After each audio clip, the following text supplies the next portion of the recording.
Okay, Mitzvah Hashem, today we're starting a new project. Shmone Prakim, the Rambam's introduction to Pirkei Avos. I went out of my way to find the right edition, and I took the wrong volume. So I'll have to bring it in tomorrow, and I'll read what I need to do for today from here. Just a few introductory words about Pirkei Avos, which is often translated under the title The Ethics of the Fathers. That makes it sound like there were people called fathers and they had ethics. And they're sharing their ethics with us. Well, that's not the right story. As the Bartanur points out, Pirkei Avos starts with Moshe Kibel Torah Misinai. Moses received the Torah at Sinai and handed it to Yoshua, and Yoshua to the whole chain of transmission of the Torah from Sinai. Well, if this is the ethical musings of smart, clever people who happen to be Jewish, what are you giving me an introduction to Torah coming from Sinai for? And secondly, one of them, named Shmuel, the whole contribution he makes to this book is to quote a verse from Proverbs. It isn't his at all. He just quotes the words, word for word. Don't rejoice to the fall of your friends. So it couldn't be the ethics that the fathers made up if his whole contribution is just quoting a verse word for word. So rather, these are their distilling of certain dimensions of Torah, and as some suggest, this is a principle that you can build your life around. Different lives can have different foci, even if they're all keeping Torah.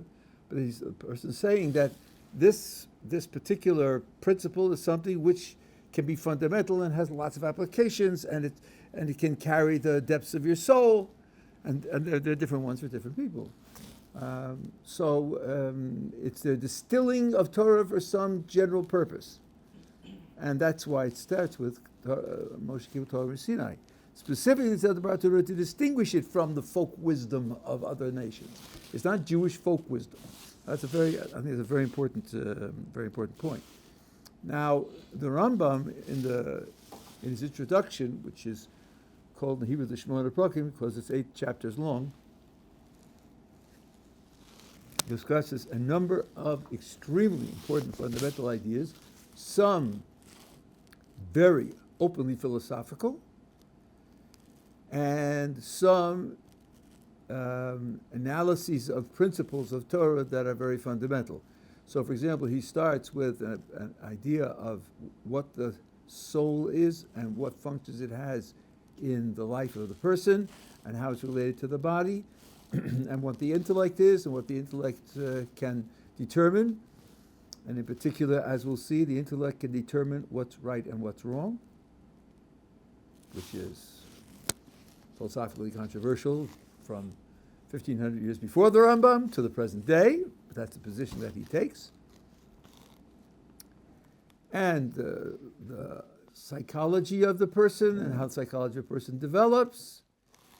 And then there's a discussion of when you serve HaKadosh Baruch Hu, should you have a Yetzer Hara that you fight against in order to do the right thing? Should you be tempted to do the wrong thing and win that battle or not? And he finds, it's a funny way to put it, he finds a machlokes, a difference of opinion on this issue, where the prophets and lahavdil, the philosophers, are on one side, and the sages of the oral tradition are on the other side.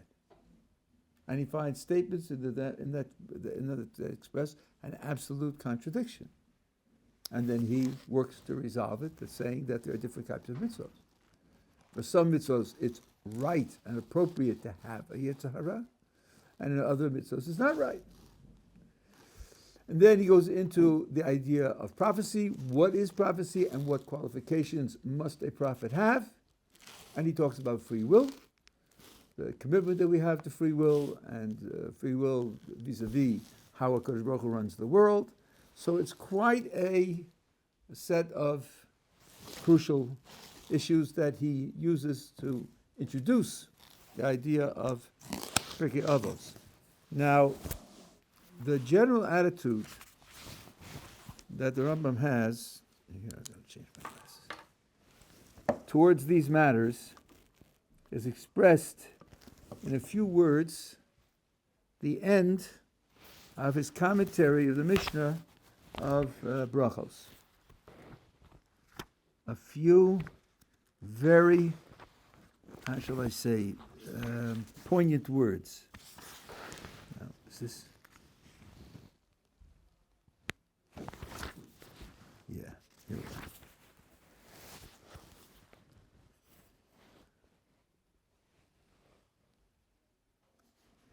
Because he expanded on certain philosophical ideas here in his commentary in the Mishnah on Brachos, he says,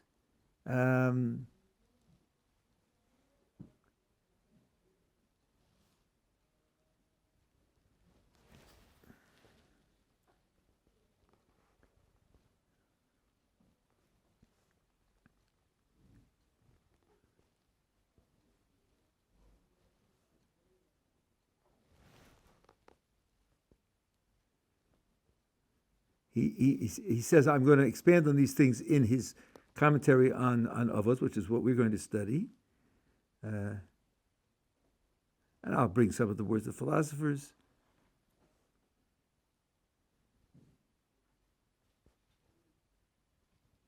And he says, really here, in my commentary on Brachos, was not the appropriate place to bring in these ideas.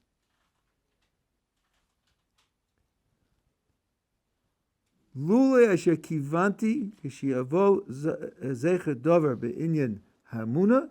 He said, but when something occurs, some idea is expressed, when it's related to the basic beliefs that a Jew has to have, the variable ma'at, then I could clarify it a little bit.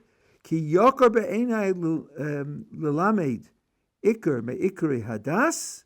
It's precious in my eyes to teach the fundamental principles of the religion, the Muna, and the belief system, Yoseh mikol asher alamdehu, more than anything else that I will teach. To talk about the fundamental principles of the religion and the belief system of the religion is more precious to me than anything else that I will teach. So that gives you an attitude of his attitude, and that's why he expanded in all of his works on these issues, and that's why something like the Shmone Prakim is for him something extremely fundamental. Now, one of the things that he mentions there, which I have mentioned a number of times, is that prophecy, when a prophet describes the future, the descriptions are not all of equal status. And in particular, if the prophet describes something bad that's going to happen to the group, then the description is not a prediction. And if the description turns out not to be true, nothing has been lost. Only when the descriptions of something good that's going to happen to the group, then it's a prediction, and then it must come true. And the Rambam proves this by citing an interaction in the times of Jeremiah, where Jeremiah was prophesying that the Babylonians were going to win the war, destroy the temple, and send the Jewish people into exile. And there was a group of false prophets who were saying the opposite. God will not abandon his place, not abandon his people, and the Babylonians aren't strong enough to fight against the Creator, and so forth and so on. So Jeremiah said in public, this went on, Jeremiah says to them, you and I are not equal. Because if what you say is going to happen doesn't happen, then you're liars and you're false prophets. But if what I say is going to happen doesn't happen, doesn't make me a liar, doesn't make me a false prophet. Because I'm prophesying a disaster, Kadosh Baruch Hu could always have mercy. He could just delay it. He could bring it about in another way. So, now I'm putting my words in. What Jeremiah is communicating is a description of a future disaster is a warning. It's not a prediction, it's a warning. And a warning may or may not take place. But you are describing something good that's supposed to happen for the group.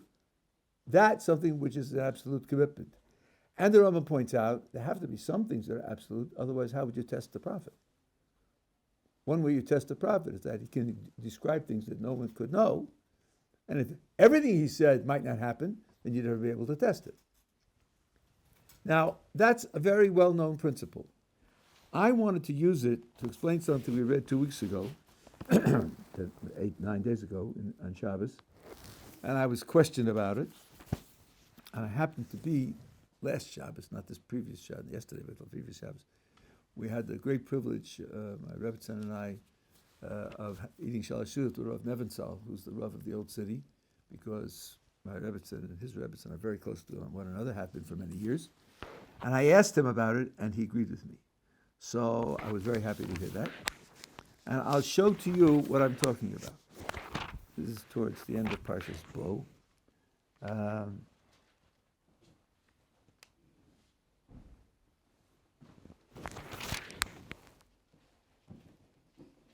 So take a look on page 347.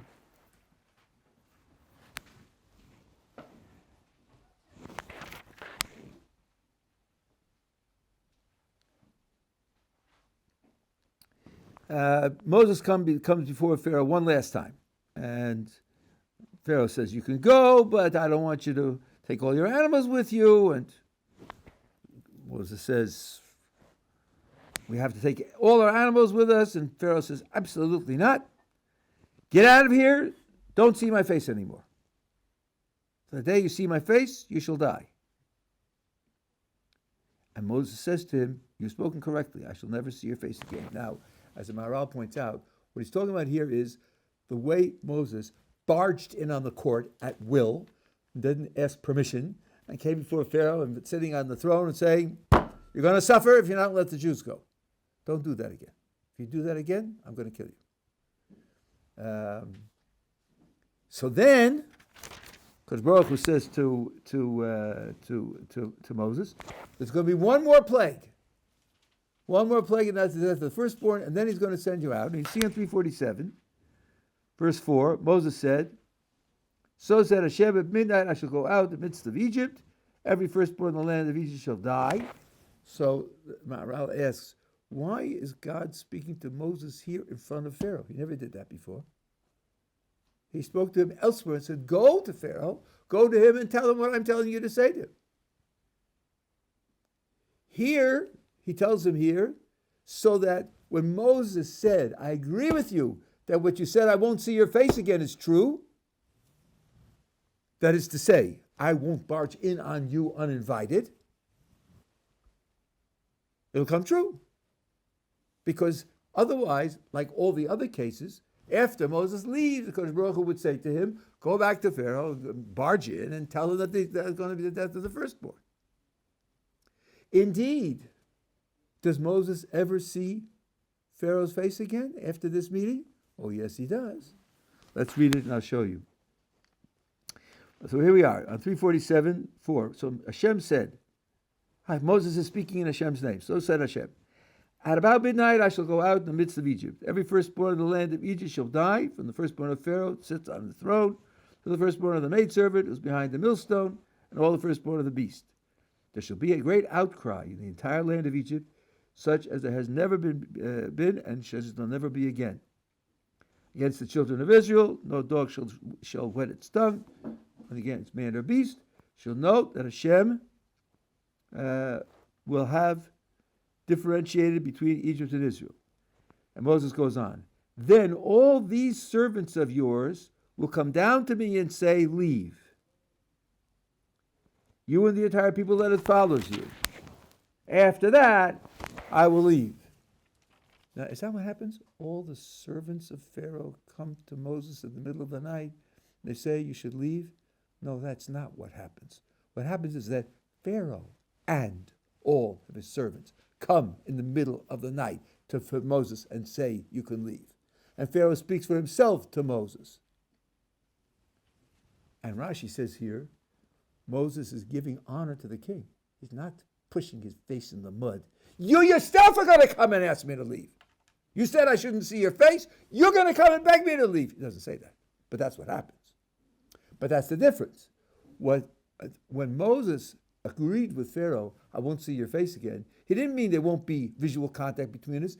He means I won't barge in on you and give you an order like I did all the other times, right? I'm not going to do that. You are going to come to me. That's your business. Right? So it does happen. Okay. So now that's the message that Moses gives, and it says at the top of 349, and he left Pharaoh's presence in a burning anger. Moses gives this message. It's going to be the death of the firstborn. It's going to be a disaster, and he leaves it a burning anger. Why is he angry? What's pushing him? And look at the next words. Hashem said to Moses, Pharaoh will not heed you. He won't listen to you. So that my wonders may be multiplied in the land of Egypt. So if Hashem says to Moses, Pharaoh will not heed you, does that mean that Moses thought maybe he would? It sounds like he was trying to get Pharaoh out of it. And Pharaoh resists, and it makes him angry. But now Moses knows there's got to be one more plague. He just said so. He just said there's going to be one more plague, and then we're going to go out. How could he think of convincing Pharaoh and getting out before the plague if he just himself now announced that that's what the plague is going to be? And I think the answer is because announcing a plague doesn't have to happen, even if it's for non-Jews.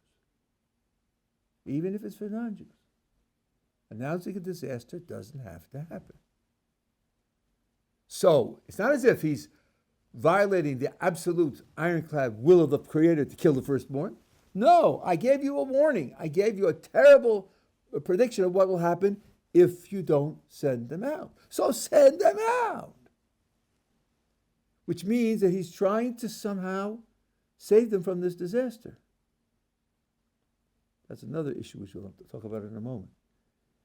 And I sustained an objection, no, because Baruch Hu wouldn't do that, and so on and so on. So as Rav Nebenzahl gave the answer which other people gave also, but he's an authority.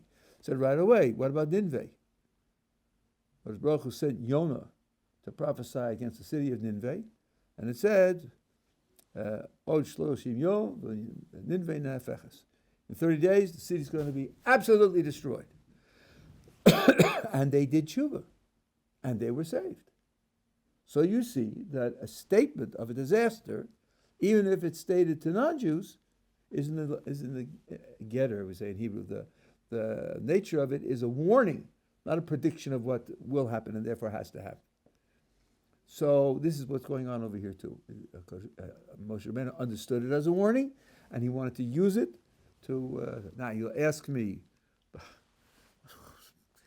let them drop dead. What do you mean he's trying to save them? Well, I'll remind you about Abraham and Stone. Stone was not a nice place.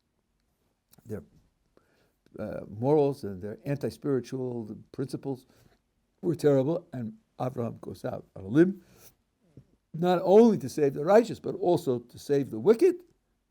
If there are 50, 45, 40, 30, 20, 10 righteous, don't kill anyone. Even the wicked shouldn't die.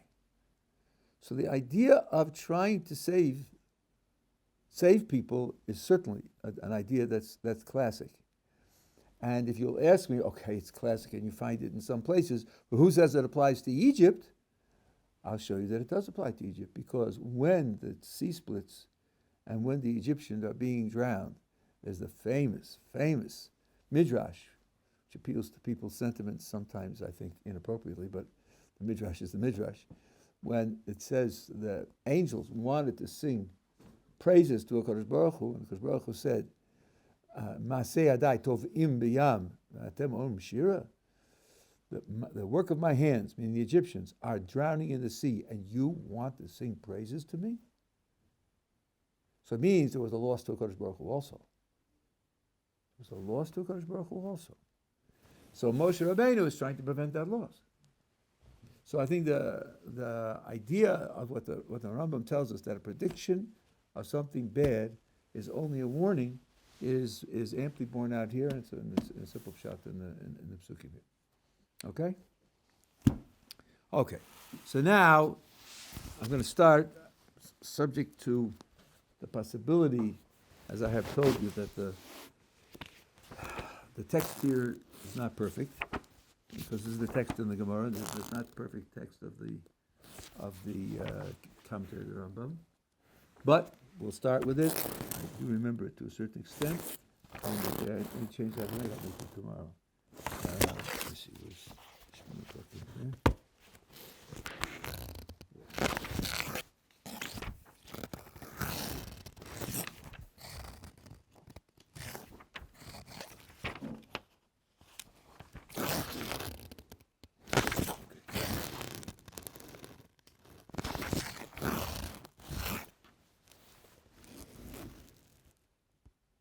Oh, this is right. This is in Tibbin stress.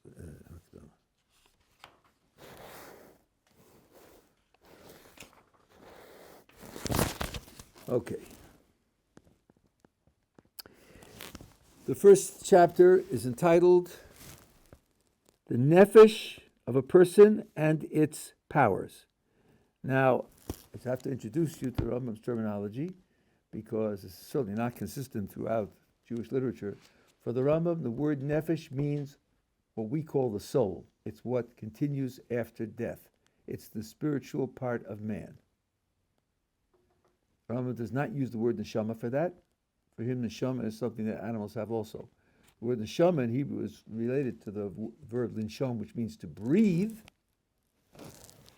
and it has nothing to do with the spiritual part of the human being. Especially since in the world to come, according to Rambam, there's only the soul, no body at all, no space, body at all. So that being the case, breathing is not the issue. So I have to remember, and even though this is written in Arabic, but the word Hebrew here is the Hebrew word nefesh. Now he says, you have to know that the nefesh of the person is one, and it has many functions, many activities, which are distinguished from one another. And there are those authors who call them many souls, many nefashos, but it's not true. Really, there's one, and it performs many functions. Since there are many functions, there are those who make the mistake of thinking that a man has many souls. In other words, the soul is what's behind certain functions of the body, which carry with them a certain consciousness and awareness and understanding, which is not what you associate with mere physical matter.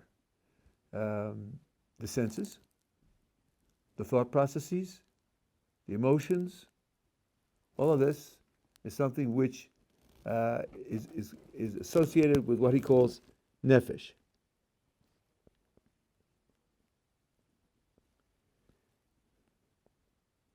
And one famous author, he says opens his book about man saying that there are three.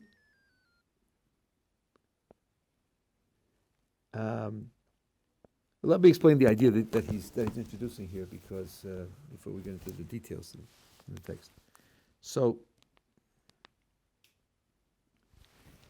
let's say you look at the things in the world. So the normal grand classification is there are inanimate things, and then in English you speak of vegetation as alive, though you don't in Hebrew. In Hebrew, chai is animal and up. Vegetation has a separate word for it. Somayach, vegetates. So you have the inanimate world, and then you have the vegetative world, and then you have the animal world, and then you have the human world. And from our point of view, there are also angels. There are various things, various levels. Now, when you make comparisons, there are some things about the human body which are similar to the inanimate world. First of all, it's 2/3 water, and it has weight, and it has tensile strength, and it has flexibility, features which you have in bamboo, and you have in stone, and you have in rubber and other things. It has features which are in common with the inanimate world. And then it has functions which are in common with the plant world. It grows, and it reproduces in a much different way, but it does reproduce. Extracts energy from the environment, which again, a very different way. And then it has features that are similar to animal life, perception, and motion, and digestion. In many cases, bisexual reproduction, right? And then there are things that are unique features of human life. A certain level of intellect and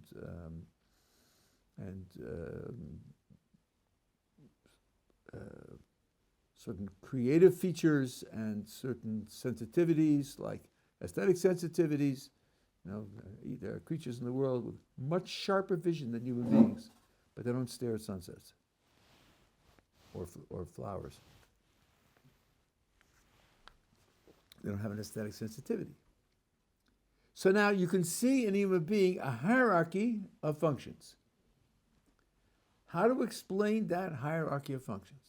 Especially if you're going to say, as the Rambam and others said, that animals, since they have perception, and they do have motion, and it certainly looks like their motion is self-determined, he says that they have rotzon, which means will, but does not mean free will, because free will is bechira, not rotzon. And in the Gemara, there are places where he talks about animals and human beings, and he consistently uses only rotzon for the animals, and for the human beings, he uses rotzon and bechira. It's quite clear that animals don't have free will. So you have this hierarchy of features in a human being. How shall you explain that hierarchy? One natural way would be to say, well, there's a principle of growth that you see in the vegetative world, and we also have that principle of growth. And there's a principle of perception and motion and digestion and reproduction in the animal world, and we have those features as well. And then in addition to that, we also have a higher feature, which enables us to do the things that only human beings can do. Something which you might find in some literature, where you distinguish between the nefesh elokis and the nefesh bahamis, if that's what it means. There's a nefesh bahamis would mean the animal soul, that's the way it's translated, and nefesh elokis is the divine soul. That's one way to look at the way the human being functions. And the Ramban, Nachmanides, in his commentary on Bereshis, cites that as one out of two possibilities and doesn't decide. The other possibility is what the Rambam is talking about. There's only one soul. There's only one item that functions in a human being to give rise to its behavior. Which means that what you would call the divine soul in a human being, according to Rambam, governs growth, and it governs perception, and it governs motion, and digestion, all the animal features, and reproduction, and also gives rise to the intellectual, moral, spiritual powers. It's one thing that does all.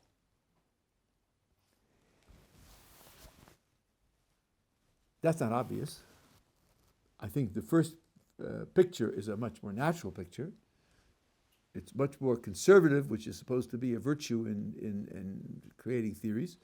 When you have growth that takes place in vegetation and animals and people, it's very economical to have one principle that explains growth across the board.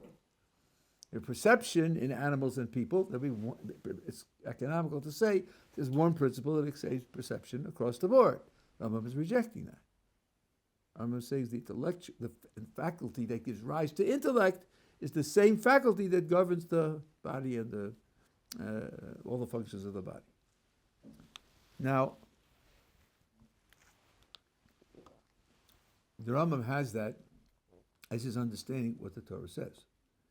He said that the physicians and the famous and some philosophers wouldn't agree with him, but of course that doesn't move him a bit. Which means that everything that happens in a human being happens from that divine soul. And I think this makes a gigantic difference.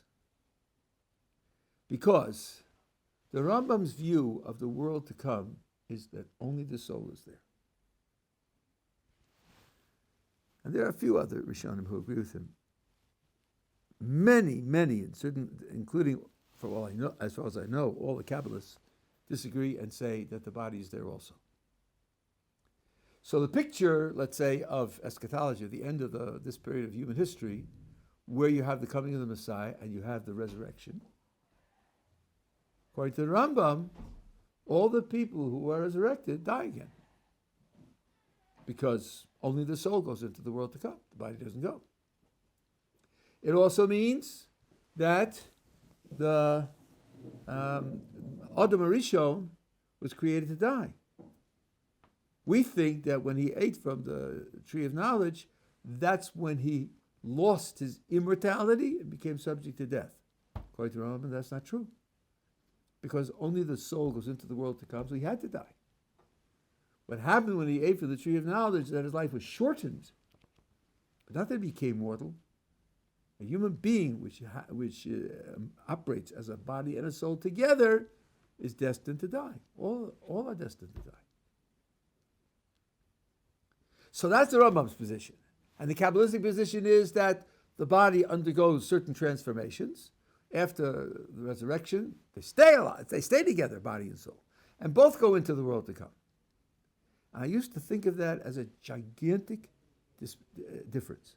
The fundamental difference, different understanding of what the human being is and how the human being functions and what goes into the world to come.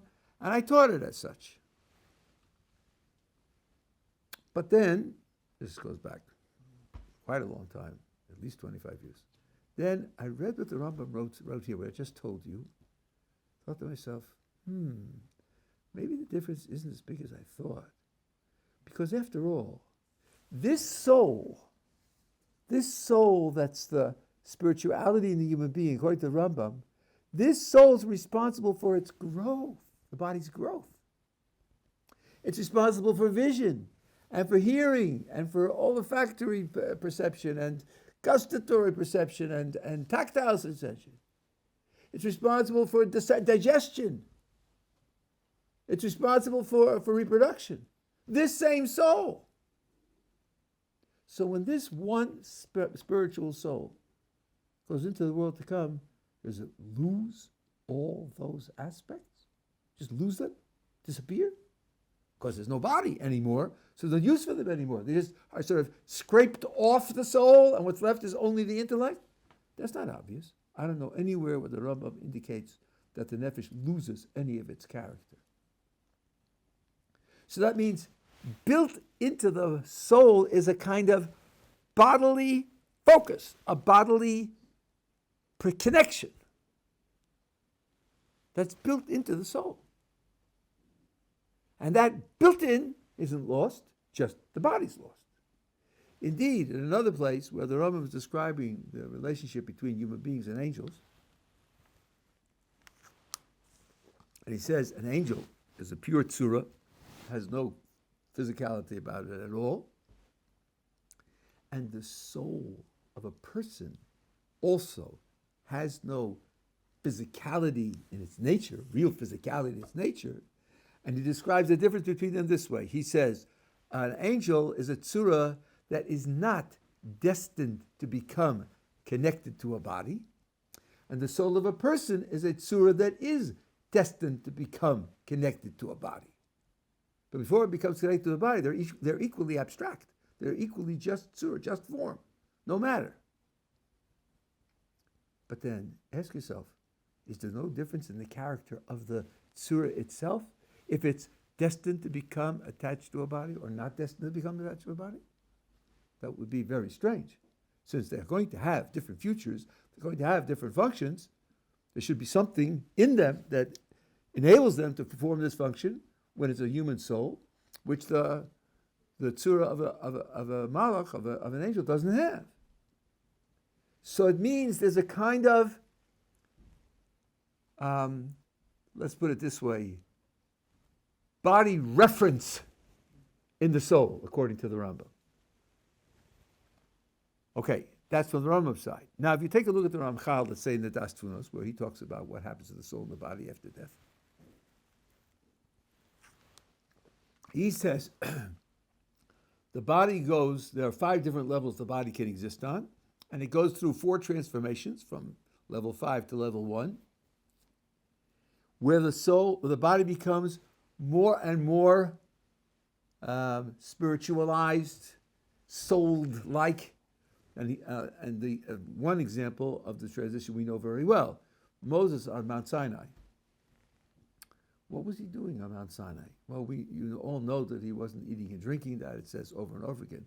By the way, he wasn't sleeping either, because in one place it says that after the golden calf, he went up for another 40 days and he prayed to HaKadosh Baruch Hu day and night.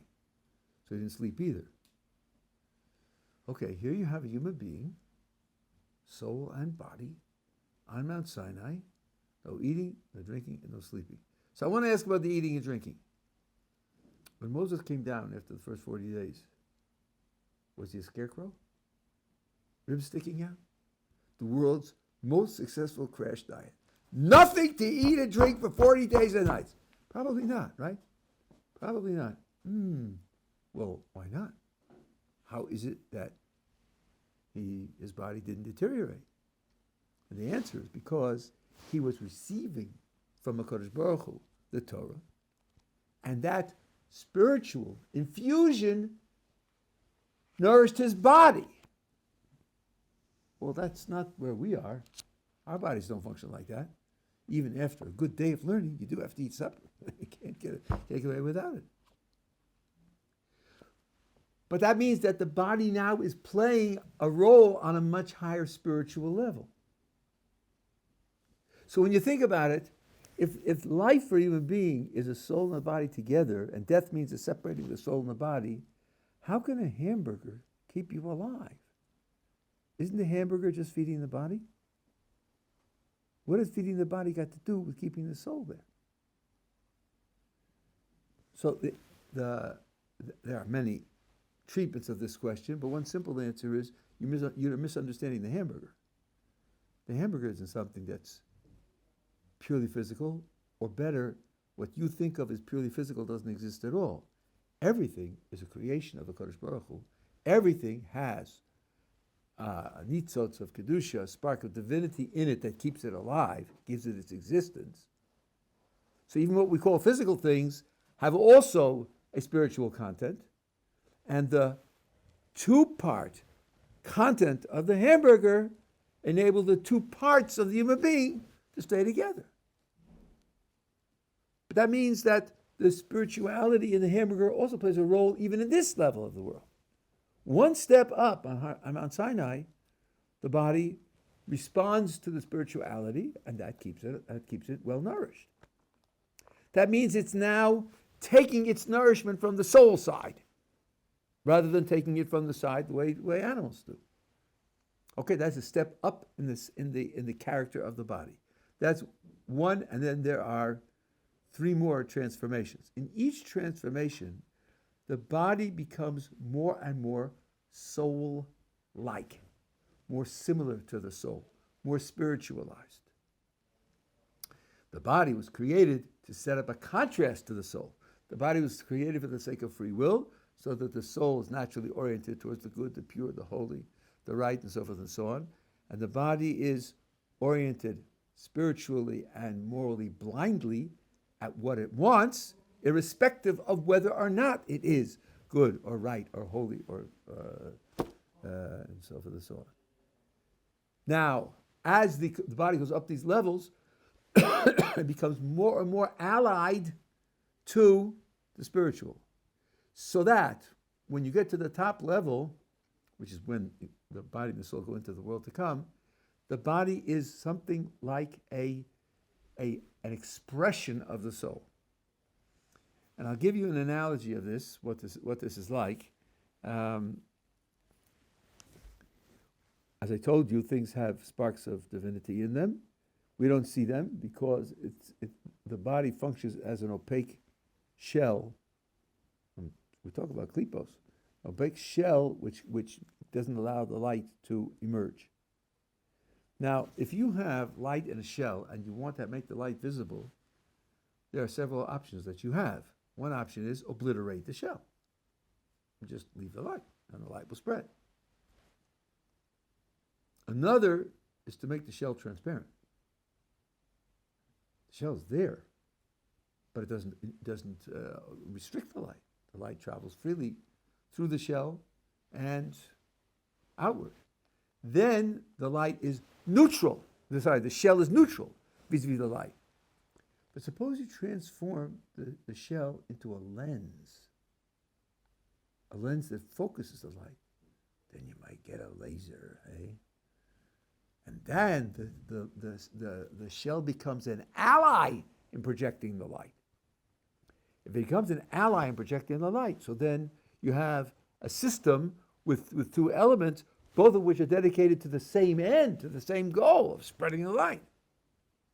Something like that happens to the soul when it gets to the point where it can go in. It becomes allied to and an expression of the light in the soul. That's what goes into the world to come.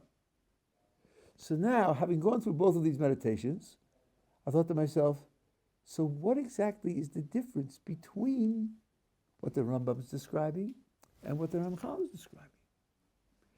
Yes, there are differences. In one case, you have two features working together. And the Rambam, you have one feature. But if you look at the two features, there may be certain nuances of difference in the description, but not great differences of description. In the Rambam's case, you have a soul which has in it bodily focus and functions which aren't operating at the moment because there isn't a body there. And in the Ramchal's case, you have a body, but the body is soul-like, soul-connected, and soul-allied. So in the Rambam, it's one thing that has a bodily aspect, and the Ramchal's picture, it's two things, but they're unified and integrated with one another. There are differences, but differences of nuance, just differences of nuance. So I was very happy when I found that out. I mentioned it to Rabbi Mazelman, who's, after my Rebbe Zatzal, is my greatest teacher, and he said this is typical of the so-called world-class divisions between the so-called Jewish philosophers, so-called Jewish Kabbalists, and what the academic world makes into two religions and all the rest. Lo hayr v'lo nivra. It's simply an absolute mistake in understanding. If you plumb the depths of each one, you analyze, you see that if there are differences, the differences are subtle and they're narrow, and those who try to sell you that there are two religions are selling you a bill of goods, but it's definitely not true. So this is a gigantic impact that you have here when you say there's one soul, and the one soul performs all the bodily functions. It has all of this as part of its consequences. Yes. Oh, if you go to academia, they'll tell you that the Kabbalists were affected by lore that came from India through Greece, and so they're all their fantasies about these things, and therefore it's really an outside influence, and it's not genuine Judaism that goes back to Moses. And if you do what I do for a living, you have to read these things. I'm not recommending it, it's just but that's the kind of stuff to try to sell you. At any rate, okay, that's an introduction.